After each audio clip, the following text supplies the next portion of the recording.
The Princess Who Was Hidden Underground by Andrew Lang. Once there was a king who had great riches, which, when he died, he divided among his 3 sons.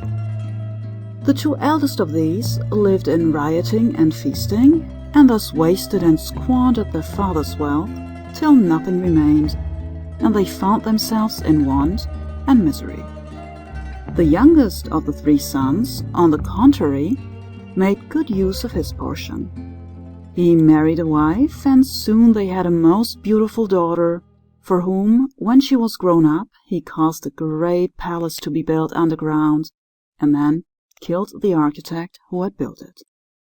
Next, he shut up his daughter inside, and then sent heralds all over the world to make known that he who should find the king's daughter should have her to wife. If he were not capable of finding her, then he must die. Many young men sought to discover her, but all perished in the attempt. After many had met their death thus, there came a young man, beautiful to behold and as clever as he was beautiful, who had a great desire to attempt the enterprise. First, he went to a herdsman and begged him to hide him in a sheepskin which had a golden fleece, and in this disguise to take him to the king. The shepherd let himself be persuaded to do so, took a skin having a golden fleece, sought the young man in it, putting in also food and drink, and so brought him before the king. When the latter saw the golden lamb, he asked the herd, "Will you sell me this lamb?" But the herd answered, "No, O king, I will not sell it, but if you find pleasure therein, I'll be willing to oblige you, and I will lend it to you free of charge for 3 days. After that, you must give it back to me." This the king agreed to, and he arose and took the lamb to his daughter. When he had led it into her palace, and through many rooms, he came to a shut door. Then he called, "Open, Satara Matara of the earth," and the door opened of itself. After that, they went through many more rooms and came to another closed door. Again, the king called out, "Open, Satara Matara of the earth," and this door opened like the other, and they came into the apartment where the princess dwelt, the floor, walls, and roof of which were all of silver. When the king had embraced the princess, he gave her the lamb to her great joy. She stroked it, caressed it, and played with it. After a while, the lamb got loose, which, when the princess saw, she said, "See, father, the lamb is free." But the king answered, "It is only a lamb. Why should it not be free?" Then he left the lamb with the princess and went his way. In the night, however, the young man threw off the skin. When the princess saw how beautiful he was, she fell in love with him and asked him, "Why did you come here disguised in a sheepskin like that?" Then he answered, "When I saw how many people sought you and could not find you, and lost their lives in so doing, I invented this trick, so I am come safely to you."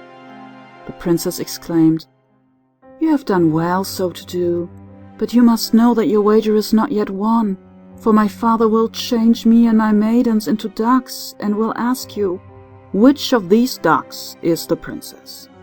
Then I will turn my head back, and with my bill will clean my wings, so that you may know me."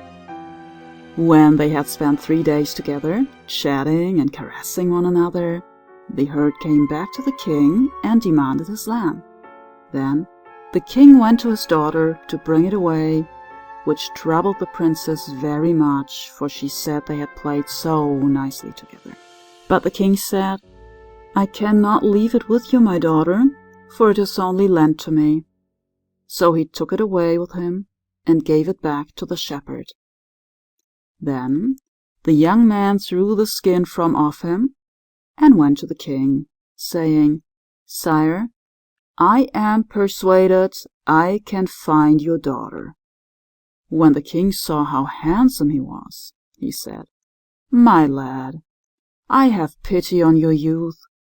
This enterprise has already cost the lives of many, and will certainly be your death as well." But the young man answered, "I accept your conditions, O king. I will either find her or lose my head." Thereupon he went before the king, who followed after him, till they came to the great door. Then the young man said to the king, "Speak the words that it may open." And the king answered, "What are the words? Shall I say something like this, 'Shut, shut, shut'?" "No," said he.